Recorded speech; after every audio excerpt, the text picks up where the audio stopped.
Okay, we're going to find out for what value of p will this improper integral converge. This is the integral from e to infinity 1 over x times ln x inside the parentheses raised to the p power, and then we have the dx. Well, how can we handle improper integrals?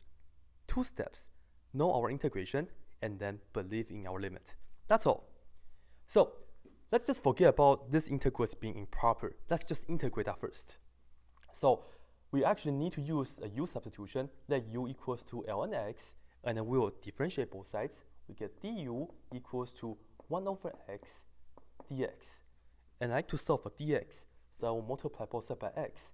I get dx equals to x du. And now I can take this integral into u world. Let's see what we have. And let me just write down the integral without putting down limits yet.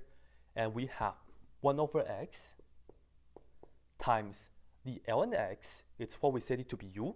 So we have u to the p power, right? And then the dx is x du.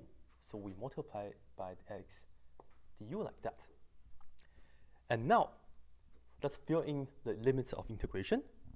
Originally, we have e to infinity. That means x is equal to e up to x is infinity. But then, what are they equal to in the u world? We have to figure out if x is equal to e, we can just plug in e into this x. We get u is equal to, let me just write this down. U is equal to ln e, which is 1. So that's my starting value in the u world. And then secondly, if x is infinity, we have u is equal to ln infinity, which is infinity. So the upper limit is still up to infinity, okay? And then let's see it for this one. X and x cancels, that's very nice. And then we have the integral, u goes from 1 to u goes from infinity, u up to infinity, and we have 1 over u to the p power du. And this right here, doesn't it look familiar? Yes, it does. This is like the p-test, like the p integral mentioned in class.